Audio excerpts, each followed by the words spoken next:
No matter what kind of projects you have around the shop, if you're looking for some tips and help, it's time for Sam's Garage, presented by Lund International, with Sam Mamolo and Sam Madavi. All right, what we've got here is my 38 GMC Pro Street chassis. Got a narrow jag rear end, and Bob, take a look at this. I mean, those were solid a while back. Well, when you use cheap rod ends, they don't last very long. You got to use a better quality rod end. You all know Bob from Rod End Supply. Sam, think you can take this off and we'll put some new rod ends in If this? you guys get out of my way, I surely can. I'll do it. What else you got over here? Show us how these things work, 'cause I mean, I'm just amazed. And this is light. This is aluminum, isn't it? That's aluminum. All right. We make them out of mild steel and chromoly steel. The bodies are all made in one piece. We cut a groove or a slot inside the body. Then we have a loading slots for the ball. Then we injection mold our red nylon fiber. It goes all the way around. That's Serves this as stuff a, here. that's it. And it serves as a lubricant, and it also is a cleaning agent because it keeps the ball wiped off. And this is what it looks like after it's injection molded. All right. And then I thought you got some Monels and Inconels, and you picked up that one. Now, this was a rod end that we did for SpaceX. This is for the rocket ships. It's got a Monel body, an Inconel race. It only has a 52-100 bearing steel ball. Why, I don't know, but that's what they wanted. So that's what we gave them. All right, you guys got some new parts for me? Check these Absolutely. old ones out. They completely fell apart upon disassembly. Unbelievable. That's crazy. Okay, here you go. All right. There you go. Let me have this one. I'll bring it over to you in a second. All right, no problem. If you look at these rod ends that Bob brought from my truck, the spacers, they fit nice, by the way. They're stainless steel, as opposed to the black iron ones that were on this truck that rusted. So always get quality stuff. Here you go, buddy. Thank you very much. So tell me about the rest of these things. You got these sleeves here. What are those? Okay, we also make a lot of other components besides rod ends. We also make steel and aluminum swedge tubes. And these come in a variety of sizes and lengths, Okay. normally in half-inch increments. These look nice finished weld-in bungs. These are the weld-in bungs. You can make your own suspension pieces as far as your links. And we make these in a lot of different sizes as well. It's an aluminum piece, and that's for shock. That's a shock absorber. We do a lot of special stuff for different companies, a lot of OEM companies. We got 6 different shock companies we make parts for. Some of them internal pieces. Some of them are used on the outside of the shock as a part at the end that connects to the chassis itself. He's got a great catalog at Rod End Supply. You make a lot of great stuff. I'm gonna see if I can give him a hand. So this truck will go down the road straight when we're done. It'll be out of alignment and everything. Be dog tracking down the road. These tires, you'd never feel it. I want to make sure to measure these correctly to get us as close as possible Let me to see that. avoid any alignments. That's amazing. It completely fell apart Yeah, it did. coming off, which you know the other side is bad too. All right, now when you guys are working on someone's car you actually like, don't forget to tighten the jam nuts. All right, well there you go, Sam. This is all done. Wow, look at this. This is a head killer, isn't it? Things will rip your legs off for sure. Wow, look at that. Boy, that feels so smooth. And if you go over to the side of the other one, it feels good and tight, but it doesn't move. No, That's really nice. it's still under load. One of the things about this, 20,000 miles down the road, it's still going to feel the same way. No lubrication, you don't have to clean, and it's a vast improvement over that. Absolutely. So when you're putting your car together and you want to be safe, make sure you call this guy at Rod End Supply, get the right rod end, and get someone that can do one side faster than this. You got the other side to do. Thanks for coming by, buddy. Thank you.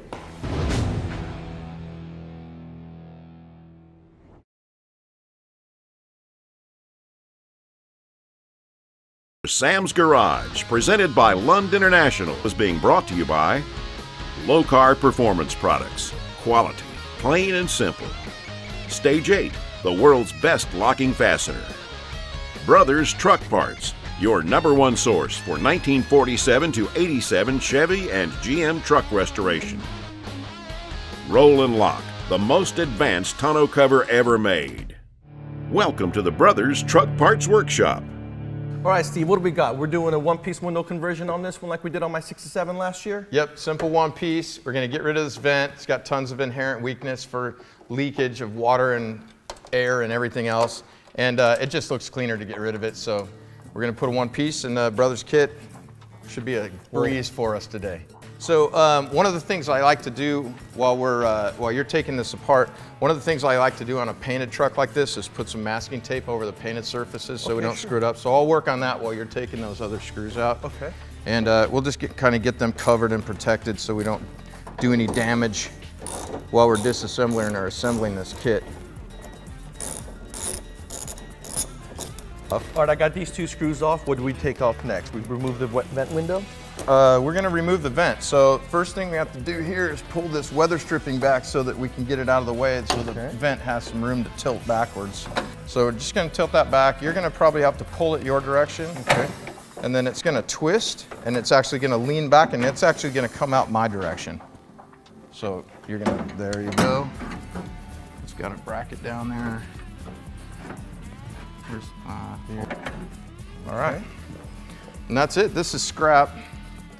It looks cute, but we're done with it. All right, so here's what we're gonna do. You're gonna roll the glass all the way up. Okay. And I'm gonna hold it while you roll it. And then, because that thing's gone, it's gonna keep going all the way up. All right, we just roll it back like this and not screw the paint up. I got it out of one. There we There we go. That makes it really easy. We got the door disassembled. We got a bunch of parts here. Boring as it might seem, we got to make some modifications. So the first thing is we're going to attach a bracket that came in the kit to this rear channel guide that we took out. And what I like to do is just take a grinder and kind of grind right here just to give a little clearance. The bracket's going to mount to the inside as opposed to where the original bolt came through. We're actually going to mount it from the back. So that's one thing. This channel is key to the kit.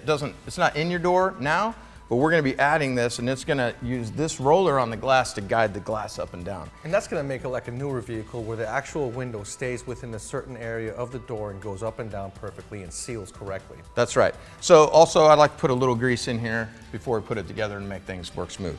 And then the last thing is we're going to go ahead and just chop this off. This is the inside mirror, or the mirror bracket that goes inside the door.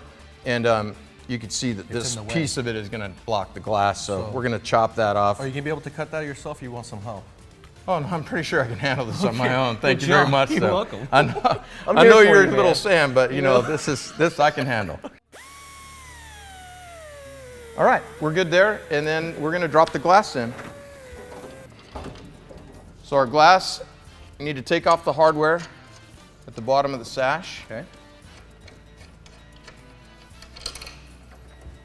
And then we're going to drop the glass in from the outside. We're going to drop this in nose down, trying to clear all our hardware that's inside the door. And then now that I got it in there, we'll level it out. You got your track in that side? Yep. So here's the tricky part. Once we get it down in here, that front roller has to actually engage the front channel that we put in from the bottom. So we're actually going to drop the glass down below the channel, get that roller lined up, and then pull the glass up into the bottom of the channel. So I can see that we're pretty close to lined up down there now. We're in. All right, we're in.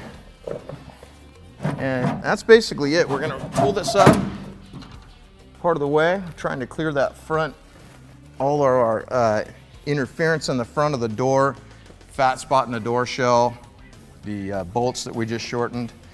And we're gonna get this kind of up here, and then we're gonna put the sash on. We got our one-piece glass in, we're good to go. Here's what we're gonna do next. We're gonna roll it up and down a bunch of times. And as we roll it up and down, we're gonna use those holes that you elongated earlier, and we're gonna make adjustments so that this thing rolls nice and smooth. Once we're done with that, we'll pull our tape off, start putting the glass channel back in.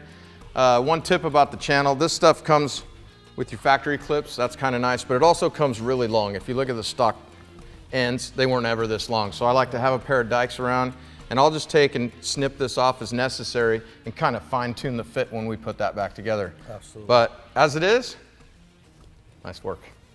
Better than Jim and Sam could have done. Heck yeah, man.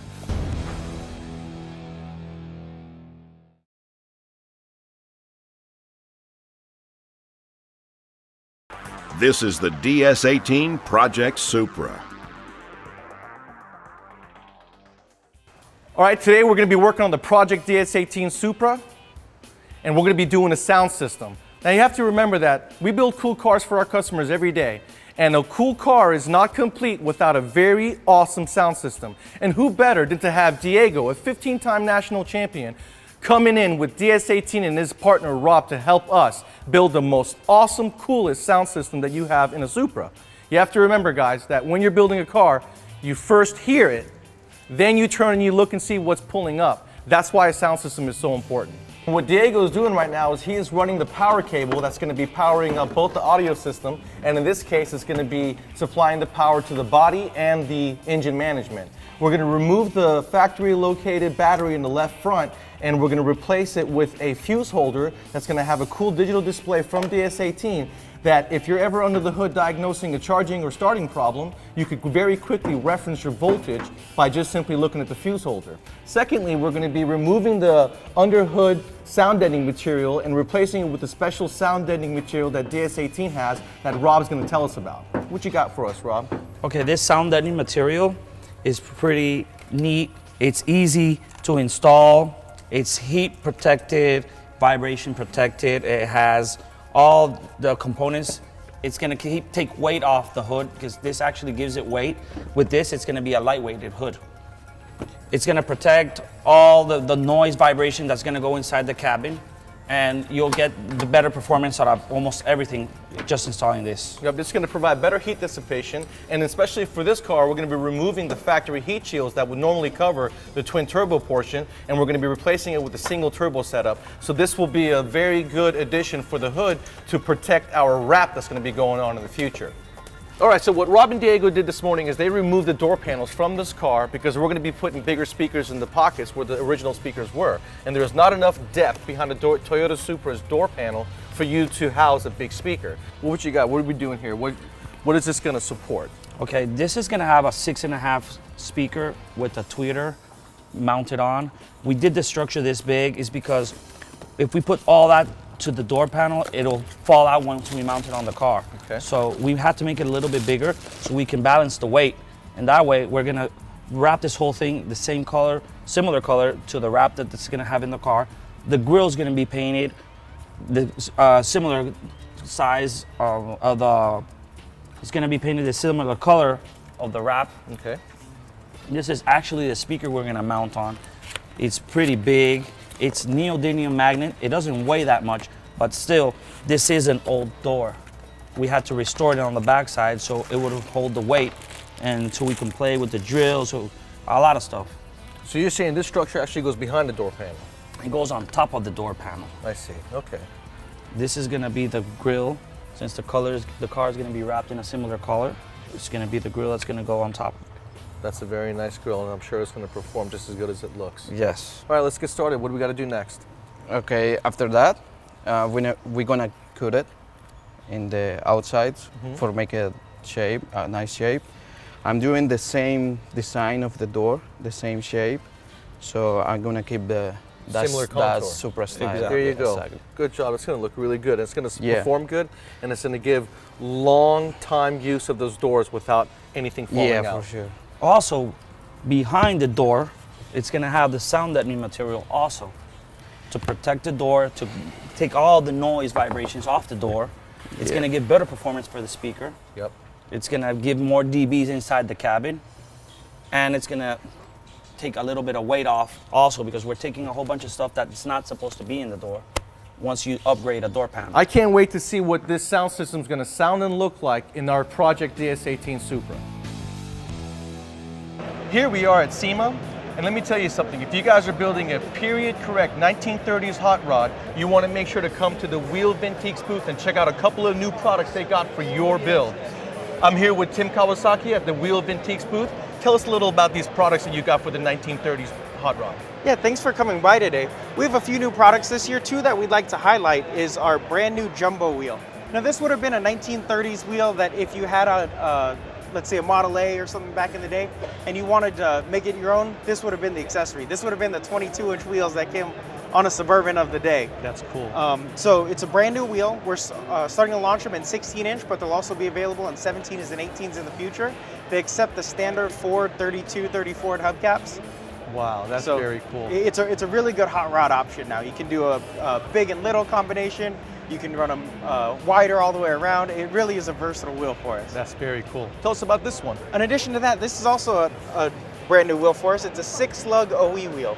So this one's a little bit more targeted towards trucks. So with the popularity of the Chevy C10s, the Suburbans coming around, Correct. this is the wheel for them. In addition to the wheel, we're also coming out with a 6-lug spider cap, which is something we've never offered before. It's actually a new product for SEMA. Right.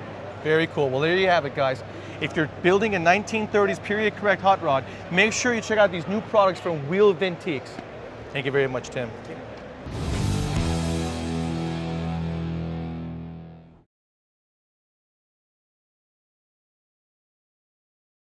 Sam's Garage, presented by Lund International, has been brought to you by DS18. We like it loud. Appalachian Tourism. Virginia is for lovers. Easy Run Engine Stand. American Engineering. American Quality. American Customer Service. Lund International. Make it yours with Lund Truck Accessories. You know, you're doing a restoration, done a lot of block sanding, painting, buffing. Top it off with some really nice trim. This is a well-engineered kit from Resto Parts, from OPGI. This is like Christmas when you open this box. This is for a 68 to 72 El Camino. Now, it's got the die-cast zinc and chromed corner parts. It's got the corner-to-corner tail light moldings, which are not only chrome, but they're polished. Everything you need to make your El Camino look good. These are factory fit, and they use the factory clips and screws, and they come in the kit. And of course, the rails are stainless steel, and they're highly polished. So when you're doing a good, nice job, you get your car looking good, look at how nice that looks. Finish it all off with the right product from OPGI. This is their Resto Parts. It'll make your restoration look great. It's time for the Lund International Custom Shop. All right, now for all you supercharged and turbocharged guys out there, you want to protect your investment under your hood, Rampage has these awesome locking hood latches. Unlike the others that are just metal and they close, these actually lock, securing your investment under the hood. Yeah, another neat feature that these hood catches offer to you, not only that, you can run them keyed or unkeyed, so you can take them off whenever you want. The factory latches have this rubber seal here that allows the hood to flutter up and down. Absolutely. This eliminates that because of tight tension. Whenever I go to mount these on here, if you don't have an angled wrench, because it's a real tight spot to get in here, a neat trick is just to pull this grill off. I've already pulled the plastic clips off on top, called Christmas trees, and you just very carefully pull the grill back, and that gives you plenty of access to the nut holding on the lower piece. That's exactly it. So I'm going to go in with the angled iron. I'm going to start loosening up this nut here, and there's only one nut here. It's a factory nut, so we're able to pull it off completely. I got that thing loose out. We'll wrench out. The only thing is you need some small fingers to get in here. Yeah, that's not me. I got big hands, Well, unfortunately. join the club, buddy. Join the club. So the key is to, once the nut comes off completely, is try not to drop it. We do offer you a bolt-in nut, and you can also use your factory nut if you'd like. And with that nut, they give you a star washer to keep the nut from getting loose down the road. Exactly. So once I got the bottom piece off, I got the new piece in place. One bolt in goes into the hole here. So now that I got the nut in there, hand tighten it up. I get in with my wrench. And all we need is, we don't have to really go super tight. We just want to make sure we get a nice hand tight because we got the star wrench to hold it in place. So now we got our latch in place. Now we got to just get our adjustment pieces, take off the old factory piece. Not bad. And while he's doing that, I'm going to go ahead and put the grill back in place because he's done tightening his lower nut. So I'm done on my side, Sam. How's that grill coming? Coming along good. I'm almost done snapping all these back in, and then we can go on to our headlight covers. So shut it down and try it out. So we get down, lift up our latch here. Go. Latch it down.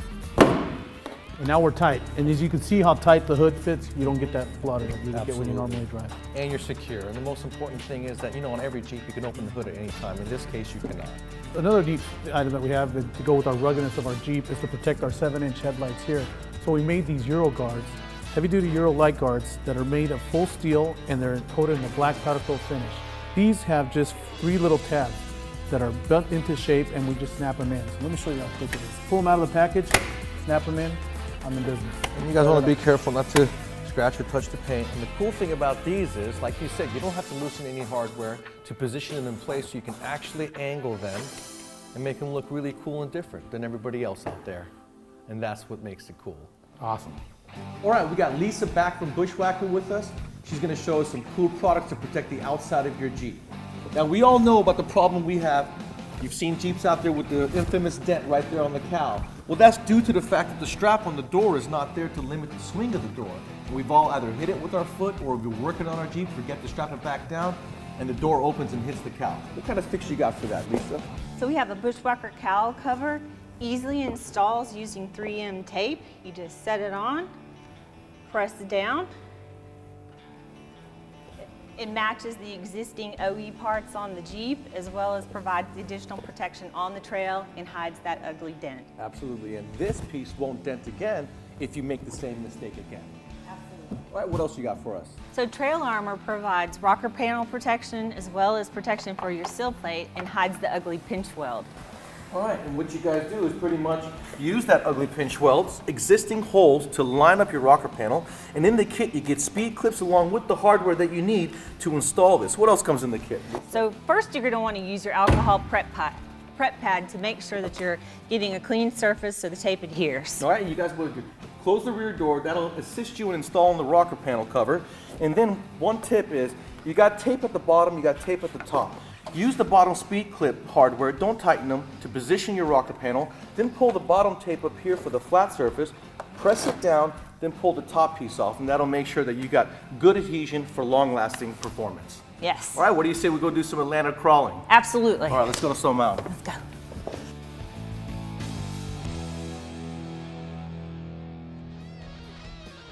You know, you work pretty hard today, so the kind of guy I am, I'm buying you dinner. Cost is no object. Under $5 $20? is my limit, man. No problem. Look, they got $3.49 special. That's what you get.